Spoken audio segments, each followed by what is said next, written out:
रहीम यार यहाँ से लाहौर इनको लेके आ रही थी पुलिस, साथियों की फायरिंग से इनको जहाँ किया गया। ਉਹਨੇ ਕਿਹਾ ਯਾਰ ਤੈਨੂੰ ਤੀਫੀ ਬੱਟ ਮਿਲਣਾ ਚਾਹੁੰਦਾ ਤੇ ਮੈਂ ਕਿਹਾ ਮਿਲ ਲਵੇ, ਮੈਨੂੰ ਤਾਂ ਐਡਾ ਕਿਹੜਾ ਲੰਮਾ ਜਿਹੜਾ ਮਿਲਦਾ ਗੱਲ ਕਰ ਲੈ।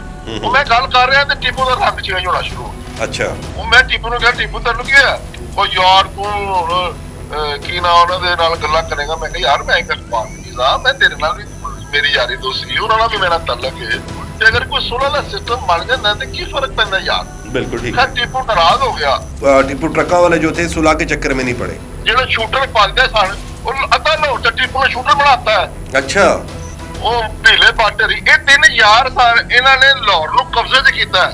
अच्छा जी। ਵਾਲੀ ਗੱਲ ਟੀਪੂ ਕਹਿੰਦਾ 35-40 ਲੱਖ ਰੁਪਇਆ ਮੈਨੂੰ ਪ੍ਰੋਫਿਟ ਹੈਗੀ ਹੈ, ਜਿਹਦੇ 'ਚ 15 ਲੱਖ ਰੁਪਇਆ ਮੈਂ ਪੁਲਿਸ ਨੂੰ ਦੇਣਾ अच्छा। ਮਹੀਨੇ ਦਾ। ਲੇਕਿਨ ਬਦਮਾਸ਼ੀ ਬਰਕਰਾਰ ਸੀ। ਉਹ ਕਹਿੰਦੇ ਸਾਨੂੰ ਸਾਡਾ ਨਾਂ ਹੋਣਾ ਚਾਹੀਦਾ ਤੇ ਟੀਪੂ ਟਰੱਕਾ ਦਾ। अच्छा जी। इसलिए मैं टीपू ने क्या है पर्चा करा दे, सॉरी सुलह करना है। टीपू ने मिलते को पर्चा कराता जी कतला का। अच्छा, ਤੁਹਾਡੇ ਤੇ ਵੀ ਪਰਚਾ ਆਇਆ ਸੀ 19 माह बाद जब सीसीडी के गुजरांवाले के सीसीडी के डीएसपी खालिद वरैया ने दुबई जाते हैं। दुबई जाने के बाद एक उनको इतला मिलती है, क्योंकि बताया जाता है कि गुजरांवाले के 2 इश्तिहारी मुलजमान थे जिनको अरेस्ट करने के लिए ये डीएसपी जो है सीसीडी के खालिद वरैया उनको ये दुबई जाते हैं। दुबई जाने के बाद दुबई की पुलिस से कोऑर्डिनेशन करते हैं। कोऑर्डिनेशन करने के बाद ये फ्लैट पर जब छापा मारते हैं तो गुजरांवाले के जो संगीन जुराइम में मुलविस जो इश्तिहारी थे वो तो खैर नहीं अरेस्ट हुए, अलबत्ता ये खालिद जो डीएसपी है इन्होंने ये तीफी बट को जब देखा इन्होंने उसका हाथ पकड़ लिया। कहते ना अन्य हथ बटेरा आ गया, ये वो बात होगी कि जी इन्होंने जब तीफी बट को देखा इन्होंने तीफी बट के ना हाथ पकड़ लिया और कहा कि बट साहब लाहौर चलिए। तीफी बट साहब जो थे इनका चेहरा जो था वो जर्द पड़ जाता है और जर्द पड़ने के साथ ये कहते हैं कि जी खामोशी इख्तियार कर लेते हैं। और ये जब खालिद जैसे ही तीफी बट को वो फ्लैट से बाहर लेके आने लगते हैं, एक नामालूम शख्स की एंट्री होती है। वो जनाब से दुबई पुलिस को कहता है कि जनाब आप तीफी बट को लाहौर नहीं लेके जा सकते। उसकी रीज़न ये है कि तीफी बट ने मेरे करोड़ों रुपए जो है वो देने हैं। तो जिस पर दुबई पुलिस जो है वो तीफी बट को अपनी कस्टडी में रखती है और कस्टडी में रखने के बाद वो मामले की सारी जांच पड़ताल करती है। और यहाँ पर दूसरी जानब जो खालिद वरैया डीएसपी सीसीडी के थे उन्होंने लाहौर इन्फॉर्म करते हैं, सीसीडी के सरबराह को इन्फॉर्म करते हैं।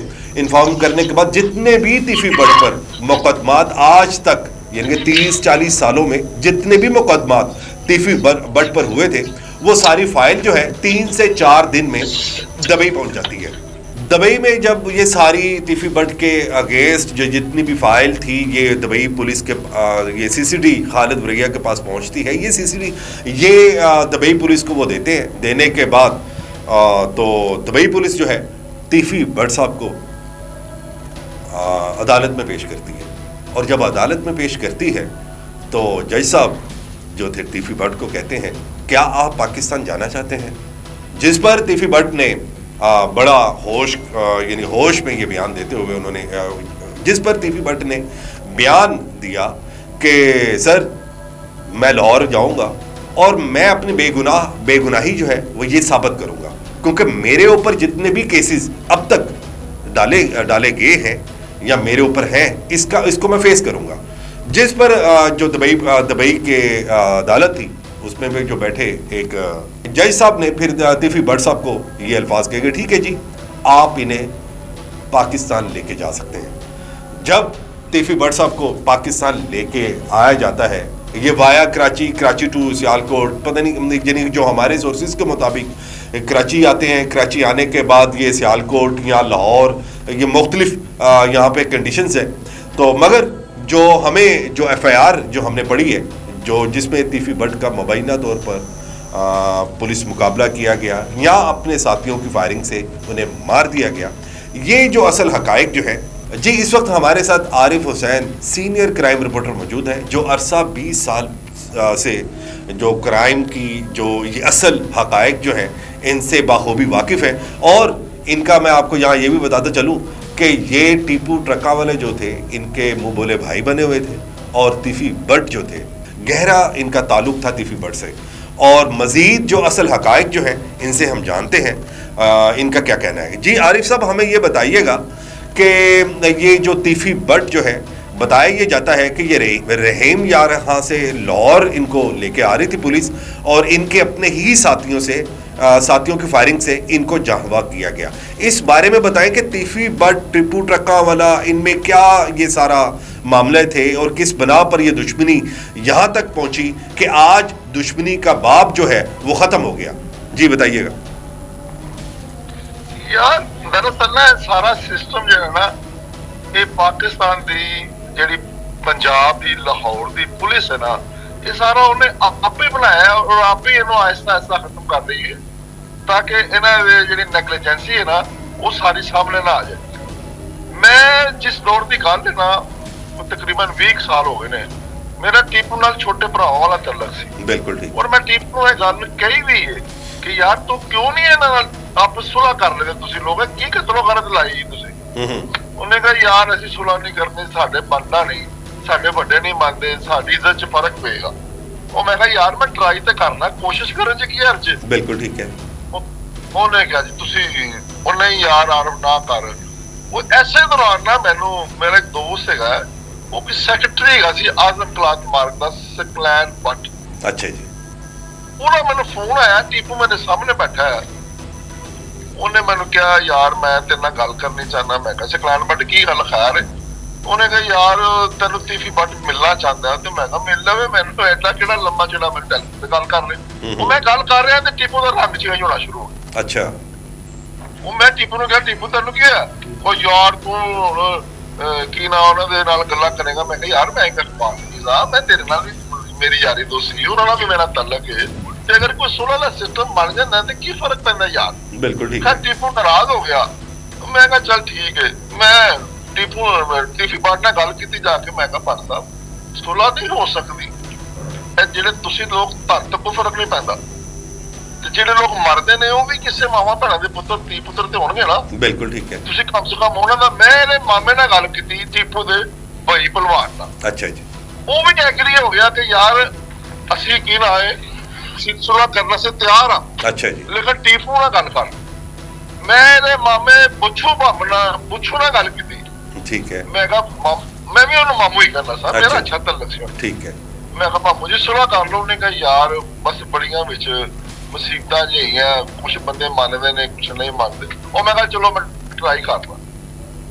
ਉਹ ਮੈਂ ਫਿਰ ਗਿਆ ਟੀਫੀ ਬੱਟ ਕੋਲ ਕਾਰ ਐਲ ਬਲਾਕ। ਮੈਂ ਕਿਹਾ ਬੱਟ ਸਾਹਿਬ ਫਿਰ ਕੀ ਕਰਨਾ? ਕਹਿੰਦੇ ਯਾਰ ਮੇਰੀ ਟੀਪੂ ਨਾਲ ਤੂੰ ਟੈਲੀਫੋਨ ਤੇ ਗੱਲ ਕਰਾ। ਮੈਂ ਬੜੀ ਟਰਾਈ ਕੀਤੀ लेकिन टीपू साहब ना इस पासे नहीं आए। अच्छा, सुलह के चक्कर में नहीं पड़े टीपू ट्रक्का वाले जो थे, सुलह के चक्कर में नहीं पड़े। नहीं वो सुलह के चक्कर च आया नहीं। वजह पता किसी जी जी ਉਹਨੂੰ ਘੇਰਾ ਇੰਨਾ ਕੁ ਪਾ ਦਿਖਦਾ ਰਿਹਾ, ਸਾਨੂੰ ਜਾਹਿਲ ਲੱਗਦਾ ਸੀ, ਪੜਿਆ ਲਿਖਿਆ ਤਾਂ ਹੈ ਨਹੀਂ ਸੀ। ਅੱਛਾ ਜੀ। ਚਿੱਟਾ ਹੀ। ਅੱਛਾ ਜੀ। ਨਹੀਂ ਛੋਟੀ ਉਮਰ ਚ ਉਹਨੂੰ ਪੈਸਾ ਇੰਨਾ ਇਕੱਠਾ ਹੋ ਗਿਆ ਕਿ ਉਹਨੂੰ ਨਾਜ਼ਰ ਹੀ ਨਹੀਂ। ਠੀਕ ਹੈ। ਦੁਨੀਆ ਦਾ ਹਰ ਨਜਾਇਜ਼ ਕੰਮ ਤੇ ਉਹਨਾਂ ਨੇ ਕਰਨਾ। ਠੀਕ ਹੈ। ਠੀਕ। ਇਹ ਜਿਹੜੀ ਪੰਜਾਬ ਹਕੂਮਤ ਦੇ ਬੜੀਆਂ ਚੌਧਰੀਆਂ ਇਹ ਸਾਰੇ ਰਿਸ਼ਤੇਦਾਰ ਹੈਗੇ ਟੀਪੂ। ਅੱਛਾ ਜੀ। ਠੀਕ ਹੈ। ਉਹ ਟੀਪੂ ਨਾਲ ਇਹ ਕੁਲਸੂਮ ਦੇ ਰਿਸ਼ਤੇਦਾਰਾਂ ਚ ਬਕਾਇਦਾ ਉਹਨਾਂ ਦੇ ਤਕਰੀਬਾਤ ਚ ਆਪਸ ਵਿੱਚ ਮਿਲਦੇ ਸਨ। ਅੱਛਾ ਜੀ। ਠੀਕ ਹੈ। ਔਰ ਸ਼ਬਾਜ਼ ਸ਼ਰੀਫ ਦੇ ਦੌਰ ਦੇ ਵਿੱਚ ਜਦੋਂ ਵੀ ਕੋਈ ਹੱਲਾ ਬੁੱਲਾ ਕਰਨਾ ਹੁੰਦਾ ਸੀ ਤਾਂ ਟੀਪੂ ਅਰੇਂਜ ਕਰਦਾ ਸੀ ਸਾਰੇ ਬੰਦੇ। ਅੱਛਾ। ਖਵਾਜਾ ਸਾਦ ਰਫੀਕ ਨੂੰ ਪਤਾ, ਖਵਾਜਾ ਸਾਦ ਰਫੀਕ ਬੱਚਾ ਉਹਨੂੰ ਨਹੀਂ ਪਤਾ। ਠੀਕ ਹੈ। ਠੀਕ ਹੈ। ਜਿਹੜੇ ਉੱਥੇ ਜਾ ਕੇ ਟੀਪੂ ਦੇ ਅੱਡੇ ਤੇ ਜਿਹੜੇ ਬੰਦੇ ਪਲਦੇ ਸਨ, ਜਿਹੜੇ ਸ਼ੂਟਰ ਪਲਦੇ ਸਨ, ਉਹ ਅੱਧਾ ਲਾਹੌਰ ਤੇ ਟੀਪੂ ਨੇ ਸ਼ੂਟਰ ਬਣਾਤਾ ਹੈ। ਅੱਛਾ। ਆਰਿਫ ਸਾਹਿਬ ਇਹ ਵੀ ਦੱਸਣਾ ਕਿ ਕਹਿੰਦੇ ਨੇ ਕਿ ਜੀ ਲਾਹੌਰ ਦੇ ਵਿੱਚ ਅਗਰ ਗਨਮੈਨ ਦਾ ਰਿਵਾਜ ਅਗਰ ਸਭ ਤੋਂ ਪਹਿਲੇ ਅਗਰ ਸ਼ੁਰੂ ਹੋਇਆ ਸੀ, ਉਹ ਟੀਪੂ ਟਰੱਕਾਂ ਵਾਲਿਆਂ ਨੇ ਸ਼ੁਰੂ ਕੀਤਾ ਸੀ। ਉਹ ਭਾਈ ਜਾਨ ਟੀਪੂ ਟਰੱਕਾਂ ਵਾਲਾ ਦੇ ਬੱਚਾ ਸੀ। ਟੀਪੂ ਟਰੱਕਾਂ ਵਾਲਾ ਦਾ ਪਿਓ ਜਿਹੜਾ ਸੀ ਨਾ ਅਮੀਰ, ਮੈਨੂੰ ਸੌਰੀ ਉਹਦਾ ਨਾਮ ਭੁੱਲ ਗਿਆ, ਬਿੱਲਾ ਟਰੱਕਾਂ ਵਾਲਾ, ਦੂਜਾ ਜੋ ਵੀ ਨਾਂ ਸੀ ਉਹਦਾ।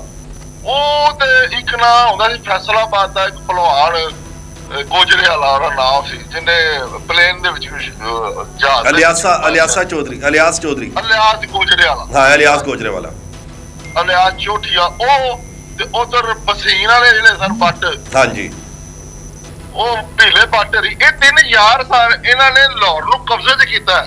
ਅੱਛਾ ਜੀ। ਉਹ ਪੁਲਿਸ ਦਾ ਕਿਹੜਾ ਐਸਾ ਬੰਦਾ ਨਹੀਂ ਜਿਹੜੇ ਟੀਪੂ ਦੇ ਪੈਸੇ ਨਾਲ ਪੁਲਿਸ ਦੇ ਬੱਚੇ ਤੇ ਸਕੂਲ 'ਚ ਫੀਸਾਂ ਦਿੰਦਾ ਸੀ ਉਹ। ਅੱਛਾ ਜੀ। ਉਹ ਟੀਪੂ ਮੈਂ ਟੀਪੂ ਨੂੰ ਕਿਹਾ, ਮੈਂ ਯਾਰ ਟੀਪੂ ਤੇਰਾ ਖਰਚਾ ਕਿੰਨਾ? ਕਹਿੰਦਾ ਮੈਂ 40-45 ਲੱਖ ਰੁਪਇਆ। ਮੈਂ ਇਹ ਉਸ ਦੌਰ ਦੀ ਗੱਲ ਹੈ, ਯਾਨੀ ਕਿ 35 ਸਾਲ ਪੁਰਾਣੀ ਗੱਲ ਹੈ। ਹਾਂ ਨਹੀਂ 20-25 ਸਾਲ ਪੁਰਾਣੀ ਗੱਲ। ਟੀਪੂ ਕਹਿੰਦਾ 35-40 ਲੱਖ ਰੁਪਇਆ ਮੈਨੂੰ ਪ੍ਰੋਫਿਟ ਹੈਗੀ ਹੈ, ਜਿਹਦੇ 'ਚ 15 ਲੱਖ ਰੁਪਇਆ ਮੈਂ ਪੁਲਿਸ ਨੂੰ ਦੇਣਾ ਮਹੀਨੇ ਦਾ। ਪੁਲਿਸ ਨੂੰ ਕਿਸ ਗੱਲ ਦਾ ਦਿੰਦੇ? ਕੁਝ ਪੈਸੇ ਮੈਂ ਕੁਝ ਐਸੇ ਬੰਦੇ ਨੇ ਜਿਨ੍ਹਾਂ ਨੂੰ ਮੈਂ ਉਹਨਾਂ ਦੇ ਘਰ ਦੇ ਵੀ ਖਰਚੇ ਵੀ ਚਲਾਣਾ, ਅੱਛੇ ਕੰਮ ਵੀ ਕਰਦਾ ਸੀ, ਲੇਕਿਨ ਬਦਮਾਸ਼ੀ ਬਰਕਰਾਰ ਸੀ। ਉਹ ਕਹਿੰਦੇ ਸਨ ਸਾਡਾ ਨਾਂ ਹੋਣਾ ਚਾਹੀਦਾ ਕਿ ਟੀਪੂ ਟਰੱਕ ਵਾਲਾ। ਅੱਛਾ ਜੀ। ਤੇ ਬਾਕੀ ਰਹਿ ਗਿਆ ਕਿ ਨਾ ਟੀਫੀ ਬਾਟਰੀ ਕਬਜ਼ਾ ਗਰੁੱਪ ਬਦਮਾਸ਼, ਇਹ ਛੋਟਾ ਮੋਟਾ ਕੰਮ ਸੀ। ਅੱਛਾ ਜੀ। ਇਹ ਸਮਝ ਆਈ? ਇਹਨਾਂ ਨੂੰ ਇਹ ਸੁਲਾ ਕਰ ਇਹ ਐਗਰੀ ਸਰ। ਮੈਂ ਗੋਗੀ ਨੂੰ ਵੀ ਕਿਹਾ 2 ਵਾਰੀ। ਗੋਗੀ ਕਹਿੰਦਾ ਯਾਰ ਸਾਨੂੰ ਕੋਈ ਪ੍ਰੋਬਲਮ ਨਹੀਂ ਹੈਗਾ, ਸਾਡਾ ਕੋਈ ਰੋਲਾ ਹੀ ਕੋਈ ਨਹੀਂ ਹੈਗਾ। ਨਹੀਂ ਸਮਝਦੇ? ਸਾਡੀ ਕੋਈ ਦੁਸ਼ਮਣੀ ਕੋਈ ਨਹੀਂ, ਐਵੇਂ ਸਾਨੂੰ ਸਾਡੇ ਇਲਜ਼ਾਮ ਤਰਾਸ਼ੀ ਕਰੀ ਜਾਂਦਾ। ਠੀਕ ਹੈ। ਉਹ ਜਿਹੜੇ ਬੰਦੇ ਟੀਪੂ ਦੇ ਅੱਛਾ ਮੇਰੀ ਗੱਲ ਸੁਣੋ, ਜਿਸ ਵੇਲੇ ਮੈਂ ਟੀਪੂ ਨੂੰ ਕਿਹਾ ਇੱਥੇ ਪਰਚਾ ਕਰਾ ਦੇ, ਸੋਰੀ ਸੁਲਾ ਕਰਨਾ, ਤੇ ਟੀਪੂ ਨੇ ਮਿਲਦੇ ਕੋ ਪਰਚਾ ਕਰਾਤਾ ਜੀ 3 ਕਤਲਾਂ ਦਾ। ਅੱਛਾ ਤੁਹਾਡੇ ਤੇ ਵੀ ਪਰਚਾ ਆਇਆ ਸੀ? ਮੇਰੇ ਤੇ ਪਰਚਾ ਕਰਾਤਾ। ਅੱਛਾ ਤੁਹਾਡੇ ਤੇ ਕਿਸ ਚੀਜ਼ ਦਾ ਪਰਚਾ ਕਰਵਾਇਆ ਸੀ? ਉਹ ਜਿਹੜੀ ਟੀਪੂ ਤੇ ਫਾਇਰਿੰਗ ਹੋਈ ਸੀ ਨਾ, ਹਾਂਜੀ, ਜਿਹਦੇ 'ਚ 3 ਬੰਦੇ ਮਰ ਗਏ ਸਨ, 4 ਮਰ ਗਏ ਸਨ, ਟੀਪੂ ਜ਼ਖਮੀ ਹੋ ਗਿਆ ਸੀ। ਅੱਛਾ ਅੱਛਾ। ਇਹ ਸਾਡੇ ਖਿਲਾਫ ਖਬਰਾਂ ਲਾਉਂਦਾ, ਮੈਨੂੰ ਕੋਈ ਖਬਰ ਸਾਬਤ ਕਰੇ ਲਾਈ ਹੋਵੇ। ਠੀਕ ਹੈ। ਸਿਰਫ ਇਸ ਵਾਸਤੇ ਕਿ ਮੈਂ ਸੁਲ੍ਹਾ ਦੇ ਵਿੱਚ ਵੜਿਆ। ਅੱਛਾ। ਇਸ ਗੱਲ ਦਾ ਮੇਰੀ ਮਦਦ ਉਮਰ ਵਿਰਕ ਨੇ ਕੀਤੀ, ਕਿਉਂਕਿ ਉਮਰ ਇਹ ਸਾਰੇ ਸਿਸਟਮ ਦਾ ਇਨਵੈਸਟੀਗੇਟਰ ਸੀ। ਅੱਛਾ ਜੀ। ਤਾਂ ਮੈਂ ਮਸਲਾ ਕਹਿੰਦਾ ਹੈ ਕਿ ਇਹਨਾਂ ਨੇ ਤੇ ਲਾਹੌਰ ਦੇ ਜਵਾਨ ਮੁੰਡੇ, ਨਿੱਕੇ ਨਿੱਕੇ ਬੱਚੇ ਜਿਹੜੇ ਜਿਨ੍ਹਾਂ ਨੂੰ ਸ਼ੌਕ ਜਿਹੜਾ ਕੰਮ ਕੋਈ ਨਹੀਂ, ਉਹਨਾਂ ਦੇ ਹੱਥ 'ਚ ਪਿਸਤੌਲਾਂ ਬਣਾਤੀਆਂ। ਲਾਹੌਰ ਪੁਲਿਸ ਦੇ ਉਹ ਬੰਦੇ ਮੇਰੇ ਕੋਲ ਐਸੇ ਨਾਂ ਨੇ, ਮੈਂ ਤੁਹਾਨੂੰ ਗੱਡੀ ਚਲਾ ਰਿਹਾ, ਮੇਰੇ ਕੋਲ ਕੁਝ ਨਹੀਂ ਹੈਗਾ ਕਿ ਮੈਂ ਤੁਹਾਨੂੰ ਨਾਂ ਦੱਸ ਸਕਣਾ ਕਿਹੜਾ ਪੁਲਿਸ ਵਾਲਾ, ਕਿਹੜੇ ਬੱਚੇ ਟੀਪੂ ਦੇ ਪੈਸੇ ਨਾਲ ਜਵਾਨ ਹੋਏ ਨੇ, ਉਹਨਾਂ ਦੇ ਘਰ ਤੇ ਖਰਚਾ ਚੱਲੇ ਨੇ, ਉਹਨਾਂ ਦੀ ਰਿਹਾਇਸ਼ਾਂ ਤਾਂ ਅਮੀਰ ਹੋਈਆਂ ਨੇ। ਨਹੀਂ ਸਮਝ ਆਈ? ਠੀਕ। ਔਰ ਬੜੇ ਵੱਡੇ ਨਾ, ਇੱਕ ਛੋਟੇ ਮੋਟੇ ਨਹੀਂ। ਸਭ ਤੋਂ ਵੱਡਾ ਨਾਂ ਸੀ CIA ਦਾ ਅਹਿਮਦ ਖਾਨ ਚਤਰ। ਉਹਦੇ ਪੁੱਤਰ ਹੋਣ ਤੱਕ ਵੀ ਟੀਪੂ ਦੇ ਅੱਡਿਆਂ ਦੇ ਪੈਸੇ ਲੈਂਦੇ ਨੇ ਜਾ। ਅੱਛਾ ਜੀ। ਅੱਛਾ ਜੀ। ਨਹੀਂ ਸਮਝੇ? ਉਹ ਸ਼ਰੋ ਚਤਰ ਤੇ ਫਲਾਣੇ ਉਹ ਸਾਰੇ ਚਤਰ, ਉਹ ਕਈ ਬੰਦੇ ਇਹੋ ਜਿਹੇ ਕਈ ਚਤਰ ਜਿਹੜੇ ਸਨ ਨਾਲ ਲੱਗੇ ਫਿਰਦੇ। ਨਹੀਂ ਸਮਝ ਆਈ? ਟੀਫੀ ਬਣਦਾ, ਮੈਂ ਕੋਈ ਟੀਫੀ ਬਣਦਾ ਰਿਸ਼ਤੇਦਾਰ ਨਹੀਂਗਾ, ਨਾ ਮੈਂ ਵੱਡੇਗਾ, ਮੈਂ ਰਾਜਪੂਤ ਆ। ਮੈਂ ਸਮਝ ਆਈ? ਠੀਕ। ਲੇਕਿਨ ਮੈਂ ਇੱਕ ਅਖਬਾਰ ਨੂੰ ਹੀ ਸਾਹ, ਮੈਂ ਇਹਨਾਂ ਦੀ ਸੁਲ੍ਹਾ ਕਰਾਉਣ ਦੇ ਚੱਕਰ 'ਚ ਦੋਨਾਂ ਨੂੰ ਕਿਹਾ, ਮੈਂ ਕਿਹਾ ਯਾਰ ਸੁਲ੍ਹਾ ਕਰ ਮੇਰੇ ਤੇ ਪਰਚਾ ਕਰਾ ਦੇਣ। ਅੱਛਾ। ਮੇਰੇ ਤੇ 3 ਵਾਰੀ ਟੀਪੂ ਨੇ ਫਾਇਰ ਕਰਾਇਆ, 3 ਵਾਰੀ ਮੇਰੇ ਘਰ ਬੰਦੇ ਭੇਜੇ। ਅੱਛਾ ਜੀ। ਅੱਛਾ ਜੀ। ਤੇ ਮੇਰਾ ਟੀਪੂ ਬਈ ਮੈਂ ਟੀਪੂ, ਮੇਰਾ ਤੇਰੇ ਨਾਲ ਕੋਈ ਦੁਸ਼ਮਣੀ ਨਹੀਂ, ਤੂੰ ਮੇਰਾ ਦੋਸਤ ਹੈ ਯਾਰ। ਬਿਲਕੁਲ ਠੀਕ ਹੈ। ਦੋਸਤੀ ਨੂੰ ਅਗਰ ਤੂੰ ਨਹੀਂ ਮੰਨਣਾ ਚਾਹੁੰਦਾ ਤੇ ਨਾ ਕਰ, ਲੇਕਿਨ ਮੇਰਾ ਦੁਸ਼ਮਣੀ ਕਰ, ਮੈਂ ਤੇ ਅਖਬਾਰ ਨੂੰ ਇਹਦਾ ਮੈਂ ਕਹਿੰਦਾ ਤੂੰ ਗੋਲੀ ਚਲਾਉਂਦਾ। ਬਿਲਕੁਲ ਠੀਕ ਹੈ, ਬਿਲਕੁਲ ਠੀਕ ਹੈ। ਲੇਕਿਨ ਇਹ ਚੀਜ਼ਾਂ ਲਾਹੌਰ ਪੁਲਿਸ ਨਾਲ ਸੀ, ਉਹਨਾਂ ਨੇ ਟੀਫੀ ਬਾਟ ਨੂੰ ਮਾਰਤਾ। ਇਹ ਇੱਕ ਰਵਾਇਤੀ ਸਟੋਰੀ ਹੈ ਸ਼ੁਰੂ ਤੋਂ ਹੀ। ਅੱਛਾ ਜੀ। ਮੈਨੂੰ ਦੱਸੋ ਤੁਸੀਂ FIR ਦਾ ਮਤਲਬ ਕੀ ਹੁੰਦਾ ਹੈ? SSP ने बताया उसको ख्वाब आई, SP ने बताया उसको ख्वाब आई, 4 बंदे इकट्ठे किए, आगे गए तो कब्रिस्तान पे वो बैठे, वो कब्रिस्तान ही रह गई उन्होंने जगह। ठीक है। फिर बंदे आ गए, वो जेडे बंदे आते ने गन्ना लै गए, उन्होंने को प्लास्टिक दी गोलियां दी, पुलिस ने नहीं वाई दियां। ठीक कह रहे, ठीक कह रहे। हुण टीपी बाटे कोई छोटी वड्डी चीज नहीं, वो ताजर आदमी सी। अच्छा जी। वो ट्यूबल दा काम करदा सी, जो भी सी बरात रोड का ਨਾਂ ਸੀ, ਲੇਕਿਨ ਉਹ ਕ੍ਰਿਮੀਨਲ ਨਹੀਂ ਸੀਗਾ। ਅੱਛਾ। ਨਹੀਂ ਨਹੀਂ ਆਰਿਫ ਸਾਹਿਬ, ਟਰੱਕਾਂ ਦੇ ਟੀਪੂ, ਚਲੋ ਛੱਡੋ ਸਾਰੀ ਗੱਲ, ਤੁਸੀਂ ਦੱਸੋ ਟੀਪੂ ਟਰੱਕਾਂ ਨਾਲ ਜਿਸ ਜ਼ਮੀਨ ਤੇ ਬੈਠਾ ਹੈ ਉਹ ਟੀਪੂ ਟਰੱਕਾਂ ਦੇ ਪਿਓ ਦੀ ਹੈ। ਅੱਛਾ ਜੀ। ਅੱਛਾ। ਉਹ ਤੇ ਪਿਛਲੇ ਹਜ਼ਾਰਾਂ ਸਾਲ ਤੋਂ ਔਕਾਫ ਦੀ ਜ਼ਮੀਨ ਹੈ ਸਾਰੀ। ਅੱਛਾ। ਜਿੱਥੇ ਇਹਨਾਂ ਦਾ ਅੱਡਾ ਬਣਿਆ ਹੈ, ਟੀਪੂ ਟਰੱਕਾਂ ਵਾਲਿਆਂ ਦਾ ਅੱਡਾ ਬਣਿਆ ਹੈ, ਮਲਕੀਅਤ ਥੋੜੀ, ਉਹ ਤੇ ਸਾਰੀ ਔਕਾਫ ਦੀ ਜ਼ਮੀਨ ਹੈ। ਅੱਛਾ ਜੀ। ਠੀਕ ਹੈ। ਉਹਨਾਂ ਦੇ ਕੋਈ ਹਿਸਾਬ ਨਹੀਂ ਲੈਂਦੇ। ਠੀਕ। ਉਹਨੇ ਅੱਡੇ ਤੇ ਜਾ ਕੇ ਅੰਦਰ ਦੇਖਣ ਕੀ ਹੁੰਦਾ ਹੈ, ਕਿਹੜੇ ਇਸ਼ਤਿਹਾਰੀ ਉੱਥੇ ਹੁੰਦੇ ਨੇ, ਕਿਹੜੇ ਜਿਹੜੇ ਗਨਮੈਨ ਨੇ, ਉਹਨਾਂ ਨੂੰ ਚੈੱਕ ਕਰੋ, ਉਹਨਾਂ ਦਾ ਅਗਲਾ ਪਿਛਲਾ ਦੇਖੋ, ਸਾਰਾ ਤਫਸੀਲ ਕੱਢੋ ਕੌਣ ਨੇ। ਠੀਕ ਹੈ। ਮਗਰ ਯਾਨੀ ਆਰਿਫ ਸਾਹਿਬ ਇੱਥੇ ਤੁਸੀਂ ਸਾਡੇ ਨਾਜ਼ਰੀਨ ਨੂੰ ਇਹ ਦੱਸੋ ਕਿ ਹੁਣ ਜਦੋਂ ਕਿ ਤੀਫੀ ਭੱਟ ਸਾਹਿਬ ਨੂੰ ਜਦੋਂ ਦੁਬਈ ਤੋਂ ਲਾਹੌਰ ਮੁੰਤਕਿਲ ਕੀਤਾ ਗਿਆ ਔਰ ਉਹਨਾਂ ਨੇ ਦੁਬਈ ਦੀ ਅਦਾਲਤ ਦੇ ਵਿੱਚ ਆਪਣਾ ਪੈਗਾਮ ਜਿਹੜਾ ਹੈਗਾ ਸੀ ਉਹ ਰਿਕਾਰਡ ਕਰਵਾਇਆ ਸੀ ਕਿ ਜਨਾਬ ਮੈਂ ਲਾਹੌਰ ਜ਼ਰੂਰ ਜਾਵਾਂਗਾ ਔਰ ਉੱਥੇ तमाम ਆਪਣੇ ਝੂਠੇ ਕੇਸ ਜਿਹੜੇ ਹੈਗੇ ਨੇ ਉਹਦਾ ਸਾਹਮਣਾ ਵੀ ਕਰਾਂਗਾ ਔਰ ਮੈਂ ਅਦਾਲਤ 'ਤੇ ਪੇਸ਼ ਵੀ ਹੋਵਾਂਗਾ। जब फिर उतों के दुबई के जज ने तीफी भट्ट साहब को अर्ज की कि क्या तीफी भट्ट साहब आप लाहौर जाना चाहते हैं, तो जिस पर जिथे फिर तीफी भट्ट साहब ने कहा कि जी जनाब मैं जावांगा। फिर DSP CCD के DSP गुजरांवाले दे गए ने खालिद वरैया, इन्हों ने जनाब साहब तीफी भट्ट साहब को फड़िया और यानी कि लाहौर फिर कराची एयरपोर्ट लैके आए। फिर बाद चो अगों अगली कहानी की हैगी की नहीं हैगी, जो साढ़े सोर्स के मुताबिक जी है वह सियालकोट उतारिया गया, फिर कुछ कहते हैं लाहौर उतारिया गया। मगर अगर यह लाहौर लैके आ गए ने तो रहीम यार हाँ की करनगे। अगर यह कराची लैके आए ने, कराचीओ बाय रोड लाहौर लैके आ रहे सी। नहीं एक्चुअली पुलिस ने एदा ज़हन बना लिया सी, क्योंकि वो भी काफी दोस्त बन गए सन, तलक बन गया सी और पुलिस दे नाल किदा ते और काफी चीज़ां है सन। पुलिस नूं खतरा सी कि ये साडे नाल कोई साडे खिलाफ बोलेगा। हाँ। तो पुलिस नूं उथों वो ते तीफी भट्ट शुरू तो सुलह करना चाहता सी इन्हां दे नाल। अच्छा गल नहीं, शुरू तो सुलह करना चाहता सी। उन्हें अदालत नूं फिर कहा कि ठीक है मैं पाकिस्तान जाके ते अपने केस फेस करांगा, ते वो ते आ रहा सी। ते फिर वो किहड़े बंदे सन मैनूं दसो ना ਜਿਹੜੇ ਜਾ ਕੇ ਉਹਦੇ ਖਿਲਾਫ ਚੱਲੇ ਤੇ ਪੁਲਿਸ ਨਾਲ ਫਾਇਰਿੰਗ ਹੋਈ ਤੇ ਉਹਨੂੰ ਉੱਥੋਂ ਵਾਪਸ ਬਾਈ ਰੋਡ ਲਿਆਉਣ ਦੀ ਜ਼ਰੂਰਤ ਕੋਈ ਨਹੀਂ ਸੀ। ਡਾਇਰੈਕਟ ਫਲਾਈਟ ਆਉਂਦੀ ਹੈ ਤੁਹਾਡੇ ਦੁਬਈ ਤੋਂ ਲਾਹੌਰ। बिल्कुल, मगर यानी कुछ दिन पहले आरिफ साहब कुछ दिन पहले सोशल मीडिया दे विच एक बड़ी चीज़ वायरल हो रही सी कि जी जिन्ने तीफी भट्ट के खिलाफ कब्जा अगर किया होया है या कोई ऐसी चीज़ या कोई भी ਇਹਦੇ खिलाफ कोई भी एप्लीकेशन सबमिट करवाना चाहता है तो उन्हें मुतलका थाने का रुजू करन और जनाब ਇਹਦੇ खिलाफ कार्रवाई की जाएगी। यह कंपेन 4 ਤੋਂ 5 दिन पहले सोशल मीडिया से चल रही सी, ठीक है। जबकि हुण तीफी भट्ट जदों दुबई तो लाहौर शिफ्ट किया जा रहा सी तो ਉਹਦੇ ਵਿੱਚ ਕੀ ਹੈ ਫਿਰ ਜਿਹੜਾ ਮਾਮਲਾ ਚੱਲਿਆ ਕਿ ਜੀ ਇਹਨੇ ਆਪਣੇ ਹੀ ਬੰਦੇ ਜਿਹੜੇ तीफी भट्ट ਦੇ ਗਏ ਸੀ ਉਹਨਾਂ ਦੀ ਫਾਇਰਿੰਗ ਦੇ ਵਿੱਚ ਇਹਨੂੰ ਜਹਾਂਬਾਗ ਕਰ ਦਿੱਤਾ ਗਿਆ। ਮਗਰ ਉਹਨੇ ਜਦੋਂ ਵੀ ਕੋਈ ਕ੍ਰਿਮੀਨਲ ਇਹਨਾਂ ਨੇ ਮਾਰਿਆ, ਜਦੋਂ ਵੀ ਕੋਈ ਇਸ਼ਤਿਹਾਰੀ ਮਾਰਿਆ, ਜਦੋਂ ਵੀ ਕੋਈ ਬਦਨਾਮ ਆਦਮੀ ਇਹਨਾਂ ਨੇ ਮਾਰਿਆ ਜਿਹਨੂੰ ਪੁਲਿਸ ਕਹਿੰਦੀ ਹੈ ਕਿ ਇਹ ਕ੍ਰਿਮੀਨਲ ਹੈ। ਅੱਛਾ ਜੀ।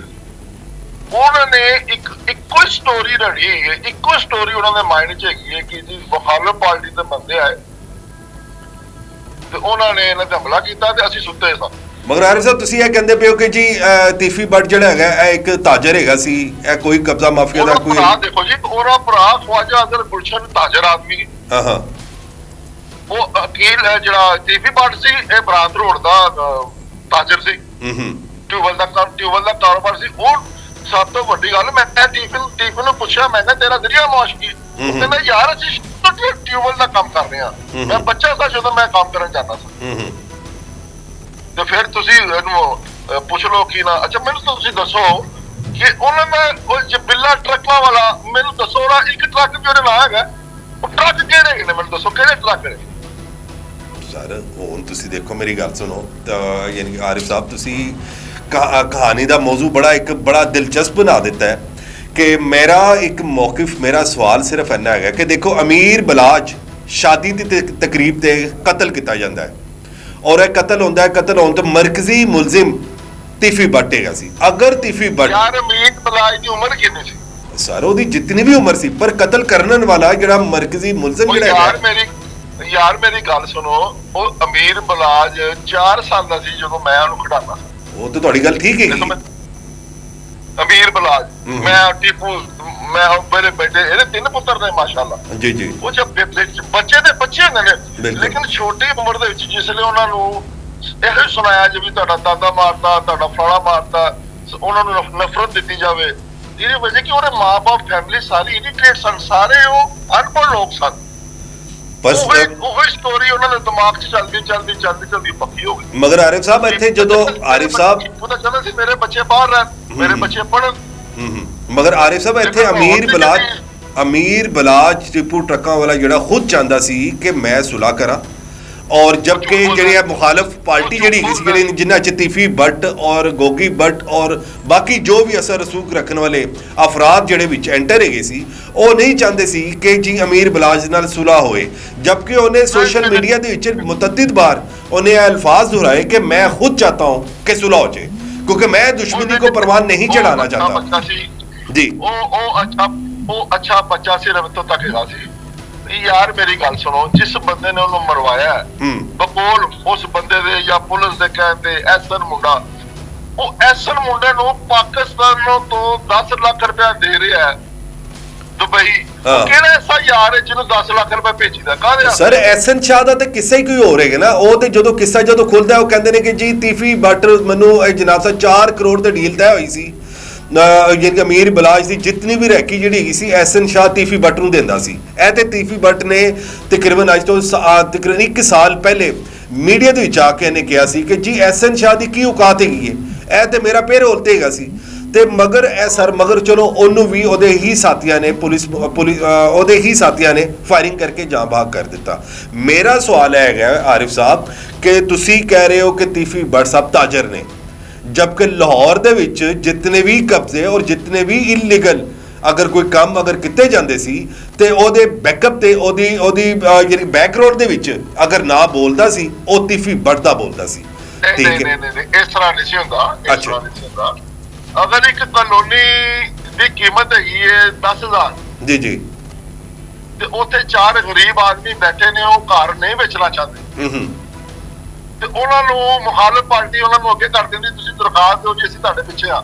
ਅੱਛਾ ਜੀ, ਜਦ ਕਿ ਉਹ ਡਬਲ ਪੈਸੇ ਦੇਣ ਵਾਸਤੇ ਤਿਆਰ ਹੈ ਤੇ ਮੁਖਾਲਫ ਪਾਰਟੀਆਂ ਨੂੰ ਇਸ਼ੂ ਕਰਦੀ। ਕਈ ਵਾਕਿਆ ਦੱਸੇ ਗਏ ਟੀਪੂ ਨੇ।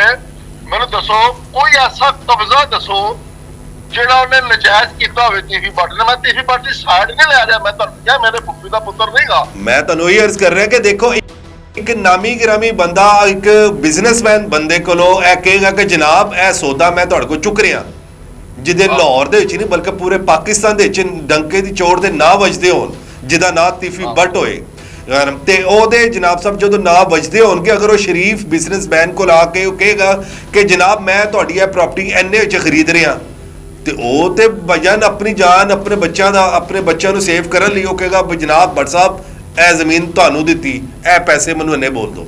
ਇਹਦੇ ਵਿੱਚ ਤੇ ਇੰਜ ਹੋਏਗਾ। ਜਿਹੜਾ ਗਰੀਬ ਆਦਮੀ ਹੈ, ਮੇਰੀ ਗੱਲ ਸੁਣੋ, ਜਿਹੜਾ ਗਰੀਬ ਆਦਮੀ ਨੂੰ ਤੇ ਵੈਸੇ ਡਰ ਪਊਗੇ। ਮੈਂ ਗੋਗੀ ਭੱਟ ਨੂੰ ਇੱਕ ਵਾਰੀ ਪੁੱਛਿਆ, ਮੈਂ ਕਿਹਾ ਭੱਟ ਸਾਹਿਬ ਇਹ ਤੁਹਾਡੇ ਕੋਲ ਇੰਨਾ ਪੈਸਾ ਕਿੱਥੋਂ ਆਇਆ? ਕਹਿੰਦਾ ਬੈਠੋ।